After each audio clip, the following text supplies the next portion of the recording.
point of departure, Paddington Station, and Brunel would have been amazed and delighted at its recent restoration, especially the roof originally constructed in 1854.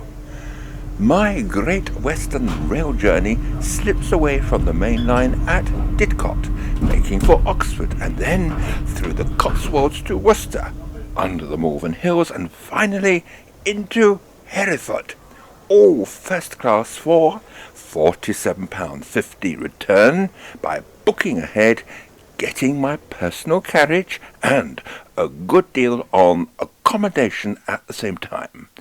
I travelled light with just the Olympus OM-D EM1 Mark II plus my faithful 12-100 Pro lens. Accommodation turned out to be a Benedictine monastery. Headley Lodge is administered by Belmont Abbey, a working monastery and a pastoral retreat. The Abbey guest house greets all comers of no particular faith on a B&B and full board basis, all for a modest outlay. The church is Victorian, designed by Edward Pugin, son of Augustus Pugin, and can be visited at certain times. There is a private garden for guest use, and located on the perimeter of the city of Hereford, it is a perfect sanctuary for anyone searching for peace and quiet. This became my ideal base for photographic forays for the next couple of days.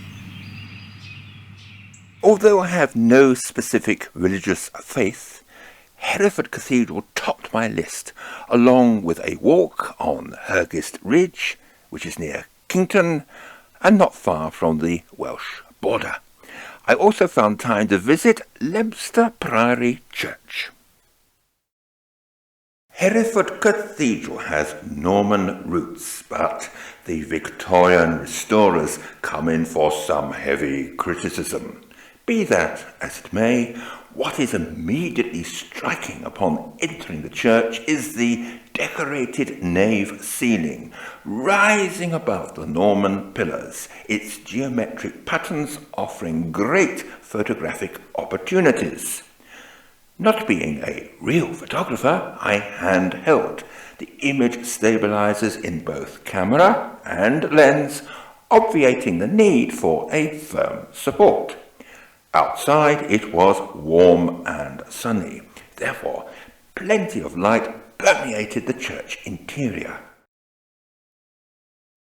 Now this shot was 1/10 of a second at f4, minus 0.3 EV at 200 ISO, and it looks perfectly sharp to me. Furthermore, I zoomed into 88mm film equivalent, increasing the risk of camera shake, but the technology has succeeded with flying colours. But, like a marksman, I held my breath and stood foursquare. Big things often come in small packages, and it is easy to overlook the orderly chapel concealed behind a screen of the Lady Chapel. Installed in 2007 are a striking and very colourful set of stained glass windows by Tom Denny, commemorating the 17th century poet and priest Thomas Traherne, born in Hereford, whose work was not recognised until the 20th century. The intense hues in the glass can easily fool the metering, resulting in overexposed highlights and the loss of important fine detail. The exposure here was 1/50th of a second at f4, but I spot metered off a highlight and then corrected the dark, rich colours in post-production.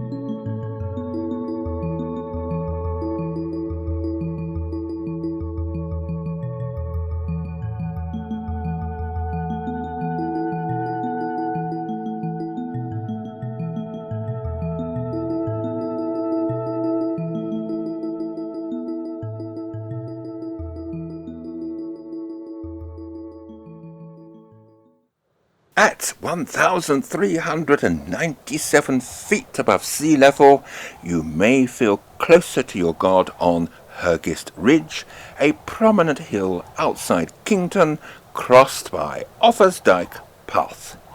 My visit took place under the shadow of Dorian, an ex-hurricane that only a few days earlier had devastated the northwestern Bahamas, southeastern United States and Atlantic Canada. Forecast for my day, which was set in stone a month earlier, were cautious, but it turned out much better than expected. However, the moment I arrived at Kington, down came the rain. So I went for my obligatory coffee break, followed by a visit to St. Mary's Church, where I said a prayer and, lo and behold, out came the sun. Okay, I am a jammy bugger, aren't I? But maybe Brother Dominic at Belmont Abbey looked down on me with kindness. There was variable cloud, an advantage over a big blue sky day. It was also incredibly clear, and what a panorama, all 360 degrees. I last came here in the 1990s, but unfortunately I didn't get the right sort of sun. I had great fun trying to identify the various distant hills, the Malverns being obvious, the rest less so. We see too many landscape photographs taken at dawn and dusk only. The real landscape photographer should be able to take decent shots at any time of day, and even go out in the midday sun, as paraphrased by Noel Coward in his song about mad dogs and Englishmen, and maybe in the pouring rain too. Bizarrely, the summit of Herefordshire Ridge is crowned by 9 monkey puzzle trees, which I had to Google.